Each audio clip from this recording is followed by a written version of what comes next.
So don't say Prabhu Ishwar. Yes, you respect. পুনৰ বিতৰ্কৰ মাজত সোমাই পৰিল অসমৰ জনপ্ৰিয় কণ্ঠশিল্পী জুবিন গাৰ্গ। মাজুলীত সাংস্কৃতিক অনুষ্ঠানত গীত পৰিৱেশন কৰিবলৈ গৈ জুবিন গাৰ্গে অপমান কৰিলে সত্ৰৰ সত্ৰাধিকাৰক। যেটা বুদ্ধই কয় আমাৰ মনে কিয় কয় যে প্ৰভু ঈশ্বৰ মই ঘেণ্টা নেই চ' এইবিলাক বস্তু নাইকিয়া কৰিব লাগে। মই মানে মাজুলীত চব বস্তু ভাল পাওঁ, এই হাৰ্ডক'ৰ বস্তুটো বেয়া পাওঁ, আৰু মই যিটো বেয়া পাওঁ ডাইৰেক্টলি কওঁ।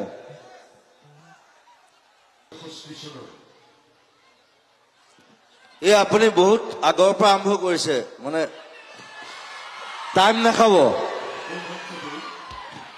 It's 12.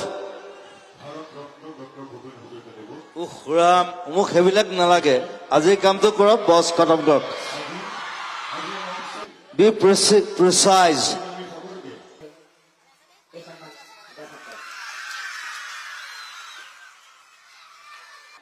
এই যে প্ৰভু ঈশ্বৰ বুলি কোৱা যায়, মই সেই শব্দটো বেয়া পাওঁ। He cannot be. He cannot be God. Right. And বুদ্ধিজমত কয় যে বুদ্ধই কৈছে যে you are God. I am not. যেটা বুদ্ধই কয় যে আমাৰ মনে কিয় কয় যে প্ৰভু ঈশ্বৰ মই ঘেণ্টা নেই চ' এইবিলাক বস্তু নাইকিয়া কৰিব লাগে। সত্ৰত কোনো প্ৰভু নাই বুলি মন্তব্য প্ৰকাশ কৰি পুনৰবাৰ বিতৰ্কৰ মাজত জুবিন গাৰ্গ। কথা কওঁ, ইয়াত কৃষ্ণ ভগৱান নহয়, তেওঁ কেতিয়া ভগৱান নাছিলে, he was a man. এই ক্ষেত্ৰত আউনীআটী সত্ৰৰ সত্ৰাধিকাৰ পীতাম্বৰদেৱ গোস্বামীয়ে এনেদৰে মন্তব্য আগবঢ়ায়। জুবিন গাৰ্গৰ মাজুলীত কালি কৰা মন্তব্যটোৰ কথা আমি শুনিছোঁ, অত্যন্ত দুৰ্ভাগ্যজনক বিষয়।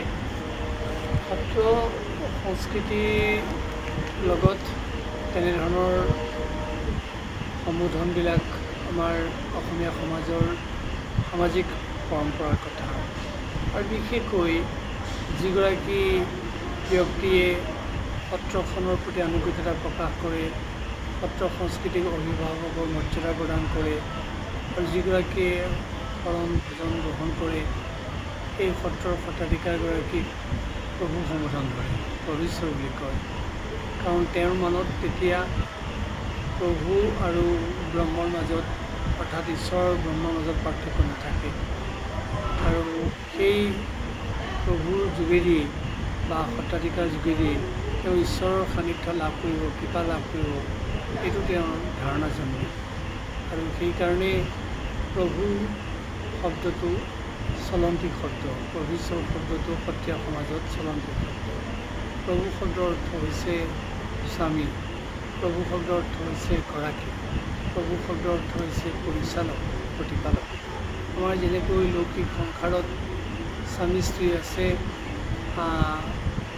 স্ত্ৰীৰ ক্ষেত্ৰত যিগৰাকী স্বামী, কিন্তু আমাৰ আধ্যাত্মিক দৃষ্টি আমি যদি চাওঁ, সত্ৰীয়া সমাজত আমি সকলোৱেই জীৱাত্মা, আৰু সেই জীৱাত্মাৰ ওপৰত যিজন থাকে সেইজন পৰমাত্মা, আৰু সেইজনক প্ৰভু বুলি কোৱা হয়। আৰু সেই প্ৰভুৰ সান্নিধ্যলৈ যাবৰ কাৰণে সত্ৰীয়া সমাজৰ সেই গুৰুজনক বাছি লয়, যিজনৰ ওচৰত শৰণ গ্ৰহণ কৰে, দীক্ষা গ্ৰহণ কৰে, তেওঁক প্ৰভু বুলি সম্বোধন ধৰে, আৰু সেই প্ৰভুৰ যোগেদি মূল প্ৰভুৰ ওচৰলৈ যাব পাৰিব। আৰু সেই ব্ৰহ্মৰ লগত এই গুৰুৰ পাৰ্থক্য নাথাকে, এই চিন্তাই আচলতে শৰণীয়াজনে বা দীক্ষা লোৱাজনে সেই সম্বোধন ধৰে, আৰু এইটো আমাৰ অসমৰ সমাজ জীৱনৰ এক পৰম্পৰা। নিউজ ডেস্ক ৰিপোৰ্ট, দ্য নিউজিলেণ্ডছ। দ্য নিউজিলেণ্ডছ, অবিৰত তথ্যানুসন্ধান, আপোনাৰ সেৱাত খবৰ সন্ধান। The New Zealand.